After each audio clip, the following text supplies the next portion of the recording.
بیٹیوں کو اپنے بابا کی شاہی میں ایک دفعہ لا۔ میری بیٹیاں دیکھیں کہ کوفہ میں ان کا پاکیزہ بابا کس طرح بستا ہے۔ عزادار علی کا حکم تھا، امام حسن مجتبیٰ کو خط موصول ہوا۔ میرے مولا نے اپنے بہنوں کی کوئی اعلیٰ شان تیاری کی۔ ایک مرتبہ علی کے حکم کو لبیک کہتے ہوئے مالک حسن بادشاہ اپنے بھائیوں کے ساتھ اپنے بہنوں کو لے کر مدینے سے کوفہ کی طرف نکلے۔ ادھر جس دن میرے مولا حسن کے قافلے نے کوفہ میں آنا تھا، میرے مولا نے کوفہ کے منبر پہ ایک خطبہ دیا۔ آواز آئی، کوفہ والو، علی تمہارا بڑا ممنون ہے، آج کی رات میری بیٹیاں کوفہ میں آنے والی ہیں۔ آج آپ کا کوئی مرد بازار میں نہ جائے، آج آپ کا کوئی بچہ چھت پہ نہ جائے، آپ کوفہ والوں سارے اپنے مکانوں کے اندر معصور ہو جانا۔ عزاداران مظلوم کربلا، ایک مرتبہ میرے مولا کا امامہ کھل کر گردن میں آیا۔ میرے مولا کی آواز نے کوفہ کے صدر مقام کے خط کو کھینچنا شروع کیا۔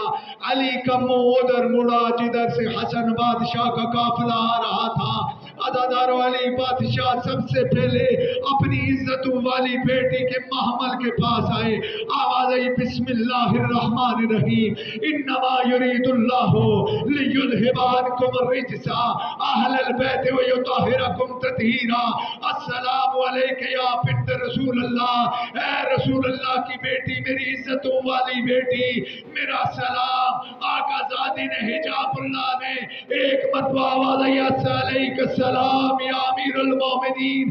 اور ایک مرتبہ علی کے جسم پر کب کبھی تاری ہوئی۔ آواز آئی، زینب عالیہ، بابا کی شاہی ہے، تیرے 18 جوان بھائی تیرے ارد گرد تیرے معمل کا طواف کر رہے ہیں، اگر ہو سکے تو ایک مرتبہ اپنا پردہ ہٹا۔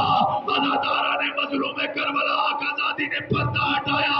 آواز آئی، بیٹا زینب عالیہ، یہ کوفہ کا صدر مقام ہے، یہ کوفہ کا مین دروازہ ہے، یہ کوفہ کی کچہری ہے۔ ایک دفعہ علی کا یہ کہنا تھا، علی کی عزتوں والی بیٹی کو جلال آیا۔ آواز آئی، بابا بازار دکھانے حسن کو دکھا، کچہری دکھانی ہے حسین کو دکھا، صدر مقام دکھانا ہے اپنے غازی کو دکھا، میں تیری پردہ دار عزت دار بیٹی ہوں۔ علی ماتم کر کے کہتے، شریفوں کے بخت جل جل جاتے ہیں، ہو سکتا ہے اس دربار میں آنا پڑے۔ جزاک اللہ۔ عزاداران مظلوم کربلا گریہ کی صدا بلند کریں۔ میرے مولا کے ایام کی شہادت کے ایام ہیں۔ عزادارو علی اپنی عزتدار بیٹیوں کو اللہ آپ کو کربلا لے جائے، اللہ آپ کو کوفہ لے جائے جہاں علی بادشاہ کا گھر ہے، وہاں اس گھر کی آپ زیارت کریں۔ بالکل مسجد کوفہ کے ساتھ متصل علی شہنشاہ کا گھر ہے۔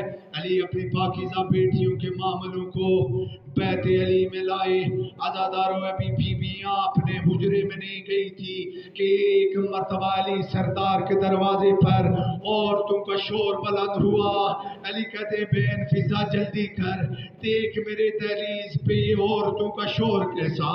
ایک مرتبہ فضا بیت علی کے دروازے پہ گئی، آواز واپس آ کے علی بادشاہ کو کہتی ہے، علی بادشاہ، کوفہ کی عورتیں مل کر اپنی آپ کی بیٹی کی زیارت کرنا چاہتی ہیں۔